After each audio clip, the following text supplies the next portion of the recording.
Imagine walking out of your house and going over to your neighbor's driveway. Right, I'm picturing it. Your neighbor is standing there with their car. Mm. You walk right up to them and you dictate to them. This car must take this specific road today, and furthermore, it must be painted this specific color. What would the neighbor's reaction be to that level of entitlement? Think about it like a piece of software.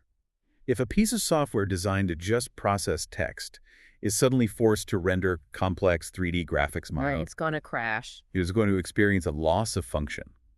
It's like thinking you are the weather rather than realizing you are the sky. Oh, that's a great analogy. The storms of desire pass through. The sunny days of ambition pass through. But if you identify as the storm, You are going to feel incredibly unstable. yeah, so we're jumping right into this really profound, highly personal, and just radically different response to a very complex psychological question. Because honestly, whether you are a devout believer of any faith or, a strict materialist or somewhere completely in between, Yeah. there's immense value in understanding the architecture of Ahmed's argument. So I want you to imagine looking for your lost wallet, right? But you've been looking for it for years. Oh man, years. That sounds exhausting. Right. Like you are completely tearing your house apart. You're pulling up the floorboards. You're, emptying every single drawer. Just retracing your steps for the 1,000th time. Exactly. And you're feeling this mounting, just crushing anxiety about it. Because you can't find it anywhere. Right. But then someone taps you on the shoulder and says, well, they say you aren't lost because you can't find the wallet. Okay. You're lost because you never actually owned the wallet to begin with. Wow. That's a total paradigm shift right there. It really is. And that's exactly where today's deep dive is taking us. We're looking into a piece of text that basically argues that practically every piece of self-help advice you have ever heard, Yeah. like every therapy session focused on, finding your inner truth. Finding your authentic self, right? Exactly. It argues that all of that is essentially a form of cosmic theft. It's wild. I mean, we are really looking at a fundamental rewiring of the human operating system today. We really are. The source material we have, it just forces a total reevaluation of what the word self even means when we talk about, self-discovery. Yeah, so we're jumping right into this really profound, highly personal, and just radically different response to a very complex psychological question. And we should tell them what the source actually is. Yes. So we are analyzing a translated piece of Arabic text from the Q&A platform Quora. Right. There's a user named Ahmed, and he responded to this incredibly heavy prompt. The question that was posed to the internet was this: Okay, let's hear it. how does a person rediscover themselves after feeling intellectual and psychological loss? I mean, just think about how common that feeling is today. Yeah, it's everywhere. It's that specific brand of modern exhaustion, right? Where you feel intellectually adrift or just psychologically drained. Like you've completely lost the plot of your own life. Exactly. And, you'd expect the answer to be about, like we said, journaling or maybe finding a new hobby. Taking a sabbatical. Right. Doing some intense introspection to locate your authentic core. But that is not what Ahmed gives us. No, it is not. But before we get into what he does say, we need to set some ground rules for this deep dive. Yeah, that's a very important point. The source material we are working with today is deeply, unmistakably rooted in a specific Islamic theological framework. Right. Ahmed is writing from a place of profound religious conviction. His entire argument rests on the tenets of the Qur'an and the teachings of the Prophet Muhammad. Which is really important context. It is. And our goal in this deep dive is not to endorse or, validate the religious viewpoints presented in this text. But we're not preaching here. Exactly. Nor are we here to critique them from a secular standpoint or take any kind of theological side at all. We're just looking at the text. Right. We are treating this document as a fascinating, intricate case study. We're just impartially unpacking the psychological and philosophical journey the author describes. Because it's really about understanding the mechanics of a radical worldview shift, isn't it? That's exactly it. We are asking how adopting this specific set of beliefs fundamentally alters human behavior, decision-making, and just the very concept of identity. Because, honestly, whether you are a devout believer of any faith or, a strict materialist or somewhere completely in between, Yeah. there's immense value in understanding the architecture of Ahmed's argument. Because it really holds a harsh mirror up to our own unexamined assumptions about who we think we It are. really does. And the central paradox of Ahmed's piece, the real hook, that we're going to spend this time unpacking is his claim that the only way to truly find yourself, to cure this intellectual and psychological loss, Right. is to realize you do not actually own yourself at all. It's basically the ultimate anti-self-help advice. It really is. So let's get into it. Ahmed immediately challenges the very premise of the question asked on Quora. He doesn't even accept the terms of the debate. Not at all. He starts his response by stating that very few people ever actually know themselves, or have ever known themselves. Which is quite a claim to start with. Yeah, and he says that people who do not know themselves do not necessarily feel intellectual or psychological loss. Wait, say that again? He argues that most people are simply following their desires. They're chasing money, fame, physical pleasures. Right, the usual stuff. Yeah, and they're completely drowning in these pursuits. And they falsely believe that chasing these things is a form of self-expression.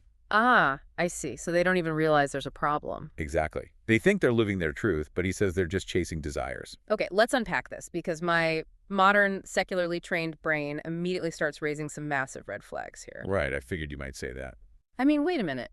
Isn't figuring out what you want, like your passions, your career goals, the kind of life you want to build, isn't that the whole point of self-discovery? That's what we're taught, yeah. We are taught from kindergarten that our passions are our identity.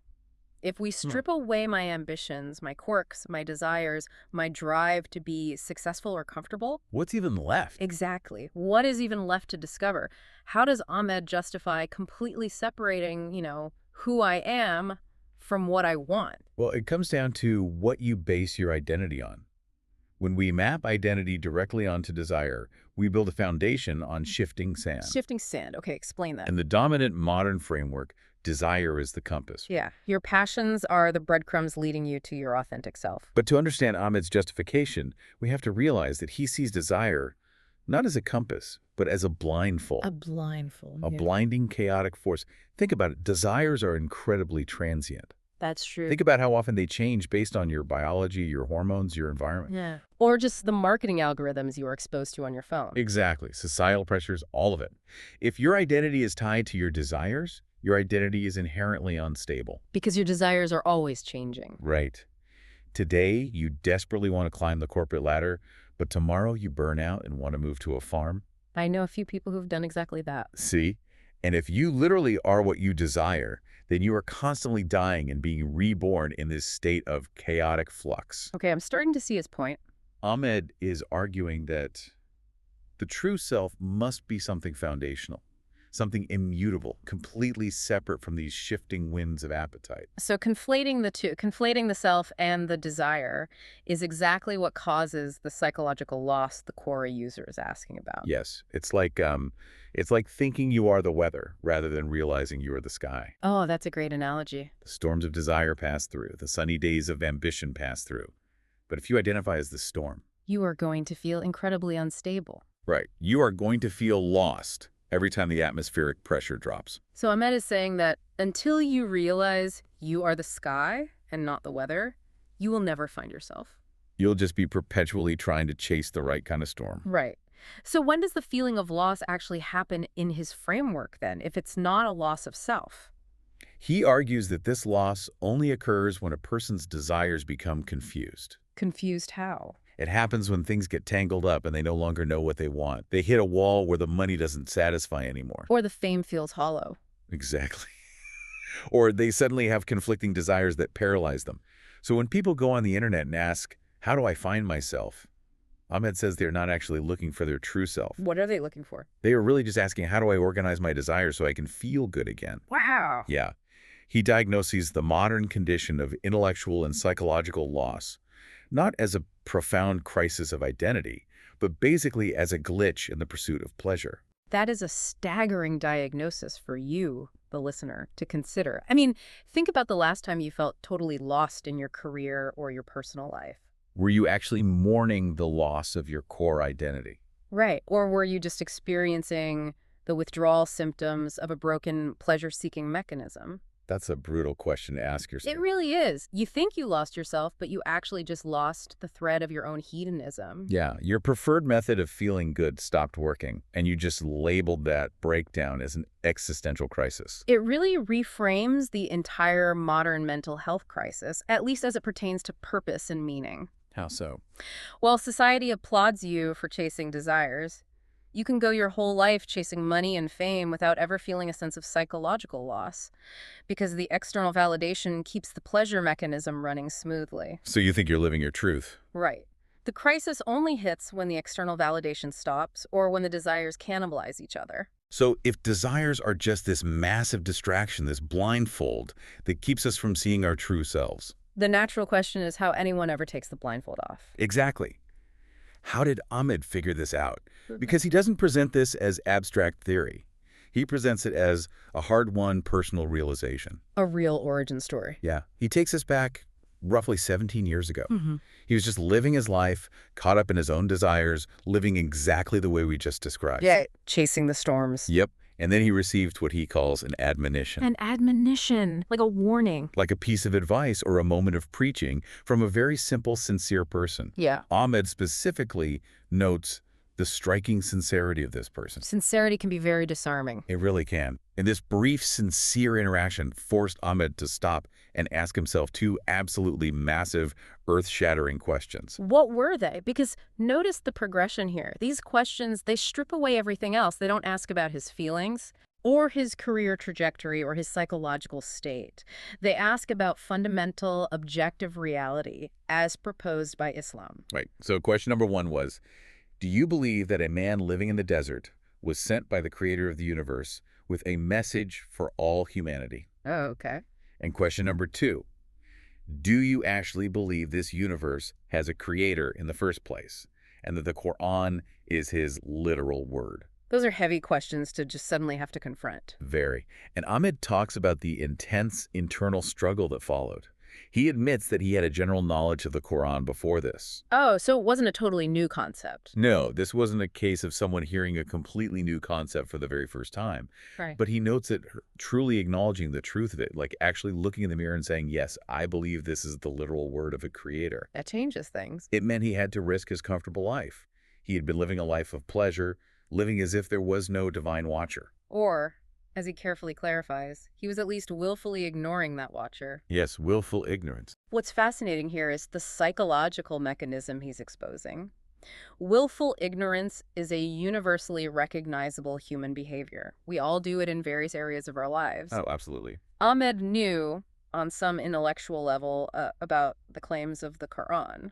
He had the general data, but he actively, consciously avoided looking too closely.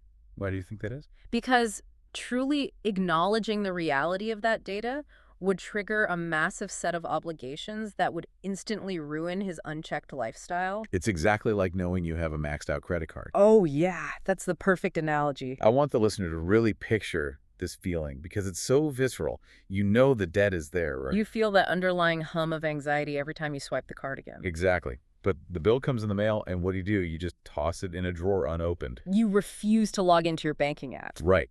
Because the moment you actually look at the statement, the moment you acknowledge the exact number in black and white, You have to stop spending. you have to cancel your weekend plans, you have to stop eating out, you have to completely restructure your daily behavior. Facing the truth costs you your fun. It does. Yeah. You lose your comfortable, pleasure-filled life. So you just leave the envelope sealed.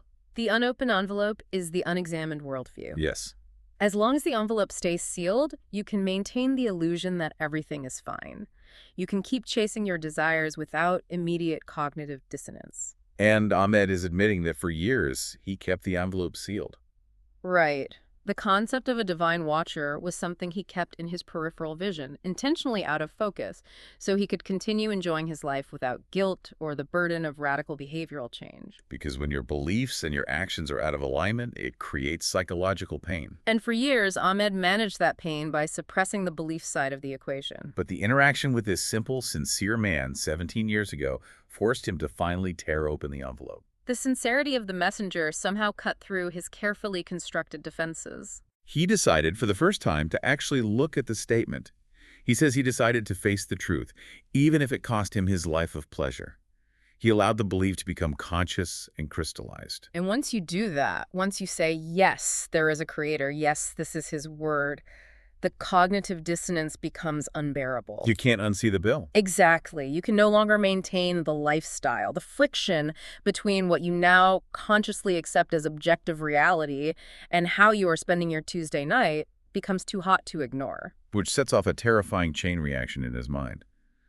Once Ahmed finally looked at the statement and accepted the premise of a creator and the message of the Prophet Muhammad. It wasn't just a warm, fuzzy feeling of spiritual awakening. No, not at all. It wasn't a moment of peaceful zen. It triggered a brutal, terrifying, logical cascade. We see the intense rationality of his process here. He doesn't describe a mystical vision or an overwhelming feeling of love. Right. He describes an airtight logical syllogism. It is an if-then statement playing out in his head with inescapable momentum. He details the step-by-step conclusion he arrived at. It goes exactly like this. If the message of the Qur'an is true, then the day of judgment is real. Okay. If the day of judgment is real, then heaven is real. If heaven is real, then hell is real. It is a straight line of deductive logic. Completely. If A is true, then B, C, and D are inherently true, and B, C, and D carry infinite eternal consequences. And this logical chain led Ahmed to ask himself the ultimate, most terrifying question a human being can ask in this framework. Which is? If I die this very hour, what is my fate? Wow. And he doesn't flinch from the answer, does he? He doesn't. He looks at his life, the life of chasing desires, the life of willful ignorance, the sealed envelopes, and he compares it to the criteria laid out in the Quran for who goes to heaven. And the math does not look good for him. No, it does not. Having Based on the source material he has now accepted as absolute, undeniable truth, his life does not match up with the criteria. So his unavoidable, brutal conclusion is that he was going to hell. Yeah. If we look at the underlying psychology, we are witnessing the activation of the most primal system we possess. The survival mechanism. Yes. This is no longer an abstract philosophical debate about the nature of the self. Or a theoretical discussion about ancient texts. No, this is a man who suddenly perceives a lethal, eternal threat bearing down on him. I really want you, the listener, to pause and imagine the sheer, crushing weight of that sudden paradigm shift. It's hard to even fathom. Imagine sitting in your living room. You were perfectly comfortable. Maybe you just had a great dinner. You were planning a vacation. Right. And suddenly, through a chain of inescapable cold logic, you become absolutely convinced that you are currently on a fast track to eternal punishment. How do you even function the next 60 seconds? Exactly. What is your very next move? You go from just living your life, dealing with normal stresses like paying rent or answering emails, to suddenly believing the building you are sitting in is on fire and the doors are locked. The stark binary nature of this realization leaves no room for anything else. There is no gray area in Ahmed's logic here. It is heaven or hell. It is survival or destruction. And when the survival mechanism kicks in at that magnitude, all other concerns just evaporate instantly. Your career ambitions, your social status, your hobbies, your carefully curated identity, they instantly become irrelevant. You realize you have to exploit whatever time you have left, whether it's 50 years or 5 minutes, to save yourself before it's too late. It is the ultimate perspective shift. The intellectual and psychological loss the Quora user originally asked about is entirely eclipsed by the urgent need for spiritual survival. Things you were stressing about yesterday, like a bad meeting at work or feeling unfulfilled in your creative hobbies, suddenly seem like absolute, laughable trivialities. You don't care if you feel fulfilled if you believe you're standing on the tracks and a train is coming. Right. So Ahmed's next move is purely pragmatic. He needs an escape route. He needs to know how to get off the tracks. So he consults the source material. Yes, he goes to the Qur'an to find out how to save himself. But he doesn't just find a simple checklist of rules to follow to avoid hell. It's not just a behavioral modification plan. No, he finds a completely new identity. Seeking to save himself, Ahmed returned to the Qur'an and discovered who he actually was. And what was the revelation? It's incredibly stark. He realizes he is a created being. He is a servant. The Arabic word he uses is ab, which translates to servant or slave to Allah. Okay. He realizes that Allah created him, created his provisions, created the earth he walks on, and the sky above him. Therefore, he is entirely owned. He is not a free agent. Exactly. This concept of being an abd, an owned servant, is the absolute bedrock of the worldview he is describing. Which is the complete 180-degree antithesis of the modern secular conception of the self. It is. He reflects on his past life with deep regret, specifically focusing on this illusion of freedom. He says he had lived as if he were free, as if he had created himself. And he gives a very specific, fascinating example from his past to illustrate how deep this illusion ran, doesn't it? He does. He specifically notes that he spent years of his life studying physics and chemistry simply because he liked it. Wait, really? Yeah, he was making all his own choices, driven by his own interests, which he now realizes was a completely false premise. But hold on, this is a massive sticking point. Let's really push back on this for a second. Fair. Even if we accept his premise that he is a created servant, couldn't studying chemistry be seen as a way of marveling at the creator's work, like unlocking the secrets of the universe? You would think so. We universally celebrate scientific curiosity. We push kids into STEM fields because understanding physics and chemistry is seen as an intrinsic, noble good. Right, it's productive. Why does he view the act of studying the natural world as an act of rebellion or a symptom of a flawed mindset, just because he enjoyed it? It's a great question. To understand why he views this with regret, we have to isolate the exact nature of his critique. Okay, lay it out. For Ahmed, the subject matter physics and chemistry was not the problem at all. Islam has a long, rich, celebrated history of scientific inquiry. Right, historically huge contributions to science. Huge. The problem was the sovereignty of the decision. Who was in charge of making the choice? The sovereignty, meaning the authority behind the action. Yes. Why did he study physics and chemistry? He explicitly says in the text, because I loved it. He was operating under the assumption that he was the supreme author of his own life. Yeah. The logic in his head was, I desire this knowledge, therefore I will pursue it. I decide my path. Oh, I see. By choosing to study it simply because he wanted to, Ahmed was acting like a free agent. He was acting like an independent contractor rather than an owned servant awaiting instructions from his master. It is a total rejection of the modern ideal of being the captain of your own soul. Completely. Think about William Ernest Henley's poem Invictus. Oh, I am the master of my fate. I am the captain of my soul. Exactly. That is practically the anthem of modern individualism. It is printed on graduation cards. It is everywhere. We are taught that the highest possible good is autonomy, self-actualization, finding your passion and following it relentlessly. Right, you are the captain of the ship, and a successful life is one where you steer the ship wherever you and only you want it to go. But in Ahmed's paradigm, acting like the captain of the ship when you are actually a deckhand who doesn't even own the boat, It's not just delusional, it is a profound transgression. it is insubordination. Even if you are steering the ship towards something objectively good or noble, like studying physics, if you are doing it simply because you want to, without reference to the actual owner of the ship, you are living a lie. The foundational premise of your action is entirely false.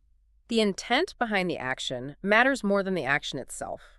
If the why originates solely from your own desire, even if it is a desire for knowledge, it is fundamentally flawed because it ignores the creator's absolute ownership. It's basically an act of intellectual arrogance dressed up as curiosity. Wow. We measure a successful life by output, by achievement, by how many of our desires we manage to fulfill. But Ahmed is arguing for a measurement based solely on alignment with the creator's will. The sovereignty of the self is the ultimate idol that must be smashed before true self-knowledge can begin. That's a powerful way to put it.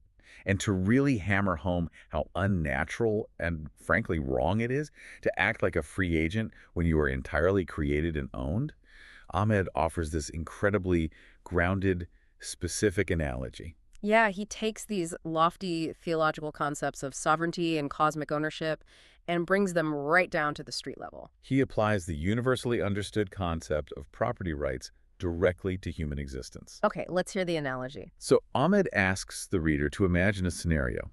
Imagine walking out of your house and going over to your neighbor's driveway. Right, I'm picturing it. Your neighbor is standing there with their car. You walk right up to them and you dictate to them. This car must take this specific road today, and furthermore, it must be painted this specific color. What would the neighbor's reaction be to that level of entitlement? I mean, Ahmed points out the obvious. The neighbor would think you were completely insane. Why? Because it is not your car. You have absolutely no right, no legal standing, no moral authority to determine its path or its appearance. You don't hold the title. You didn't pay for it. Yeah. You didn't build it. The logical progression here is flawless based on the premise of property rights. Ahmed argues that by the exact same logic, humans are transgressors.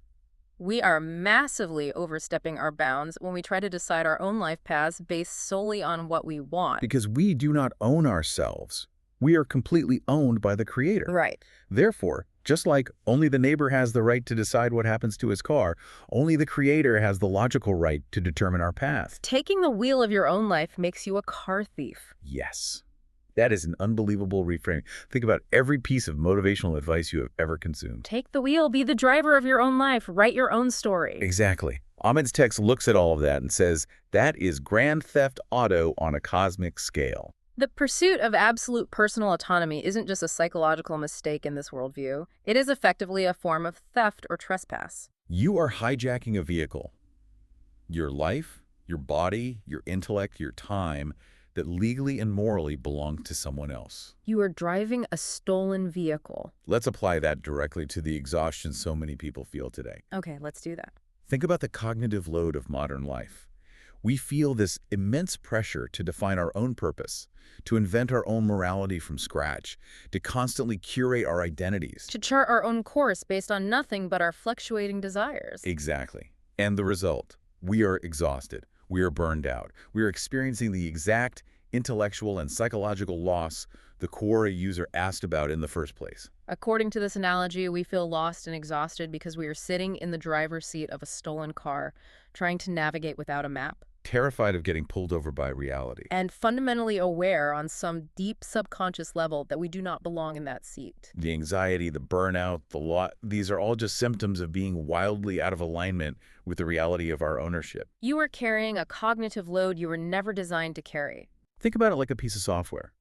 If a piece of software designed to just process text is suddenly forced to render complex 3D graphics models, Right, it's gonna crash. it is going to experience a loss of function. Ahmed is saying humans are designed to be servants, to receive instructions and execute them. When we try to be the sovereign architects of our own destiny, we crash. The burden of self-creation is simply too heavy for a created being to bear. And Ahmed's worldview removes that burden entirely.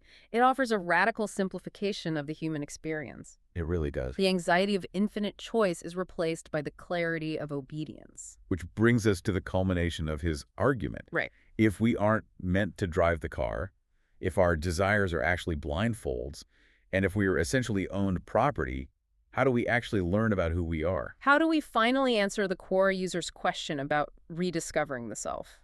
Ahmed explains that the realization of being an own servant fundamentally changes a person's entire life trajectory. They shift from worshiping their own desires, which, as we've established, is the default modern state, to worshiping the creator. They move from internal navigation to external compliance. And they do this by obeying commands and avoiding prohibitions. Here is the ultimate answer to the Quora prompt. Ahmed states that true self-discovery does not happen through introspection. Wait, really? Not at all. Not at all. It doesn't happen by looking inward, peeling back the layers of your psyche, or taking a personality test to find your passions. So how does it happen? True self-discovery only begins after this absolute submission to the creator.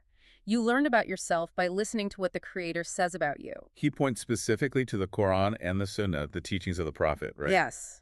He quotes a specific, powerful piece of logic from the Qur'an to back this up. It asks, "Does he who created not know, while he is the subtle, the acquainted?" It's the manufacturer's manual concept. Exactly. If you want to know how a highly complex piece of machinery works, you don't ask the machine. Right, the machine doesn't know its own specs. You read the manual written by the engineer who designed and built it. The text is arguing that the creator's manual is the only objective place to learn how the human machine actually works, what its purpose is, and how it finds peace. So introspection without divine guidance, according to Ahmed, is worse than useless? It is just getting lost in the funhouse mirrors of your own confused desires. You look inward, you see a desire for money, and you think, I am an ambitious person. You look inward the next day, see a desire for rest, and think, I am a peaceful person. You will just chase one distorted reflection after another until you die, never actually encountering the foundational truth of your existence. This completely redefines self-knowledge. In the secular view, self-knowledge is highly subjective. It is unique to you. It is a bespoke suit you tailor for yourself. But in Ahmed's view, self-knowledge is objective. It is given to you from the outside. You learn about your limitations, your purpose, your duties, and your true nature, not by exploring your feelings, but by studying the revelation. You find yourself by completely surrendering it. That is just. It's a massive shift. Ahmed closes his Quora post with a final piece of advice for the reader who is feeling lost. He brings it all back to those two core questions that changed his life 17 years ago. He says if you want to know yourself, you must ask, do you believe in the Creator? And do you believe he sent Muhammad specifically to you? He urges the reader to answer honestly, regardless of the cost to their comfortable life, to save themselves before time runs out. The urgency of the survival mechanism is right there at the A end. cure for psychological loss isn't a new wellness routine. It is a confrontation with ultimate reality. It is an epistemological crisis that must be resolved. Until you answer the question of who owns you, you will remain lost in the forest, staring at a compass that doesn't point north. Wow. Let's just recap the incredible conceptual journey we have been on with this text. It's been quite a ride. We started with a very common, relatable question about psychological and intellectual loss, that heavy feeling of drifting, of not knowing who you are. And we watched Ahmed completely dismantle the premise of the question, arguing that we aren't lost, we are just confused by our own endless conflicting appetites. We journeyed through his personal terror of judgment, where the cold, logical reality of hell forced a complete survival mode paradigm shift. We saw him abandon the cherished modern concept of free will and autonomy, looking back even at noble pursuits like studying chemistry as a symptom of a rebellious, self-centered mindset because he did it solely for himself. And we ended up in a place where finding one's true self is only achieved by totally, unconditionally surrendering it to the Creator who owns it. It is a massive, towering conceptual leap from the illusion of the autonomous self to the profound, life-altering belief in being an own servant. It highlights how deeply our baseline assumptions shape our reality. Completely. If you assume you own yourself, your entire life is structured around maximizing your own choices and desires. But if you assume you are owned by a Creator, your entire life, down to whether you study physics, how you treat your neighbor, or what you eat, is reorganized around obedience and alignment with that Creator. It is a completely different operating system for human consciousness. And as we promised at the beginning, we aren't here to tell you which operating system is the right one. No, we are just here to show you how completely they differ and how radically they change a human life. Which brings me to a final thought for you, the listener, to mull over as you go about the rest of your day. A little something extra. Even if you operate from a completely different, entirely secular worldview, even if you don't believe in a Creator or a day of judgment, I want you to think about Ahmed's analogy of the neighbor's car. The idea that someone or something else might be driving? Exactly. Let me ask you this. Who or what is actually driving your neighbor's car? Meaning, who is driving your life? Right. When you feel that deep, supposedly authentic urge to pursue a specific career or a burning desire for a certain aesthetic or an overwhelming need to buy a specific brand, Are those desires truly your own original creations? did you write the code for those desires in a vacuum?